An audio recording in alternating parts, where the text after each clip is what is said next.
శ్రీమాత్రే నమః. మిత్రులందరికీ శుభోదయం. ఈరోజు శ్రీ క్రోధనామ సంవత్సర భాద్రపద శుద్ధ సప్తమి మంగళవారం. ఈరోజు సప్తమి సాయంత్రం 5:52 వరకు ఉంది, తదుపరి అష్టమి.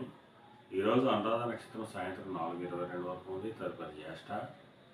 ఈరోజు వజ్రం రాత్రి 10:12 అయితే 11:52 వరకు ఉంది. దుర్ముహూర్తం ఉదయం 10:19 అయితే 9:06 వరకు ఉంది. మళ్ళా తిరిగి దుర్ముహూర్తం రాత్రి 10:40 అయితే 11:34 వరకు కూడా దుర్ముహూర్తం ఇవ్వడం జరిగింది. ఈరోజు సెప్టెంబర్ 10, 2024 తేదీ మంగళవారం. ఈరోజు పంచాంగరీత్యా ఈ రకమైనటువంటి ఫలితాలు గోచరిస్తున్నాయి. అలాగే ఈరోజు నక్షత్రం అంటే అనురాధ నక్షత్రం ఎవరికి తారాబలం కుదురుతుందో మనం పరిశీలించినట్లయితే అశ్విని, కృత్తిక, మృగశిర, పునరోసు, ఆశ్లేష, మక, ఉత్తర, చిత్త, విశాఖ, జ్యేష్ఠ, మూల, ఉత్తరాషాఢ, ధనిష్ట, పూర్వభద్ర, రేవతి. ఈ నక్షత్రంలో జన్మించినట్టు మన మిత్రులందరికీ కూడా ఈరోజు నక్షత్రం ఏంటంటే అనురాధ అనుకూలంగా ఉంటుంది. అందువల్ల ఇప్పుడు చెప్పుకున్నటువంటి నక్షత్ర జాతకులందరికీ ఈరోజు శుభకరంగా ఉండే అవకాశం ఉంది. ఈరోజు పంచాంగరీత్యా ఈ రకమైనటువంటి ఫలితాలు గోచరిస్తున్నాయి.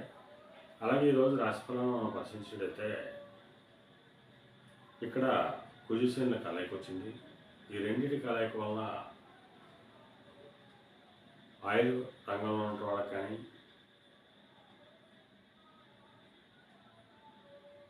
ఇనుము వ్యాపారంలో ఉన్న వాళ్ళకి కానీ ఈరోజు చాలా చెడు ఫలితాలు కలిగేటువంటి అవకాశం ఉంది. చేసేటువంటి వ్యాపారాలు నష్టాలు వచ్చేటువంటి అవకాశం ఉంటుంది. అలాగే కుజుడికి సంబంధించిన రంగాలుగా వ్యవసాయ రంగంలో ఉన్న వాళ్ళకి కానీ, వ్యవసాయ ఉత్పత్తులు ప్రయోగాలు చేసిన వాళ్ళకి కానీ, ఎలక్ట్రికల్ రంగంలో ఉన్న వాళ్ళకి కానీ, ఎలక్ట్రికల్ వస్తువులు ప్రయోగాలు చేసిన వాళ్ళకి కానీ ఈరోజు అతి సామాన్యంగా ఉండే అవకాశం ఉంది. ఈ కుజుశనుల కలయిక వల్ల అధికారుల్లో సమన్వయ లోపం, అలాగే అనిశ్చితి,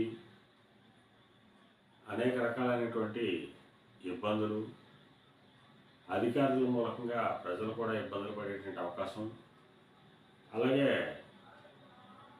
ప్రభుత్వంలో కూడా ఇబ్బందులు కలగడం, ఇటువంటి చెడు ఫలితాలు ఈరోజు కలిగేటువంటి అవకాశం ఉంటుంది. అందువల్ల మన మిత్రులందరూ కూడా ఈ అధికారులతో కానీ, రాజకీయ నాయకులతో కానీ అప్రమత్తంగా ఉండవలసిందిగా తెలియజేయడం జరుగుతుంది. అలాగే ఈరోజు ఆ సుబ్రహ్మణ్యేశ్వర స్వామిని తేనెతో కానీ, చెరుకు కానీ అభిషేకించినట్లయితే సర్వశుభాలు కలుగుతాయని చెప్పి శాస్త్రీయ తెలియజేయడం జరుగుతుంది.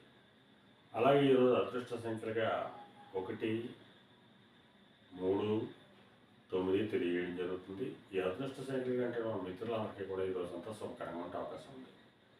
అలాగే మళ్ళీ రేపు శుభోదయం కార్యక్రమంలో మళ్ళా కలుసుకుందాం.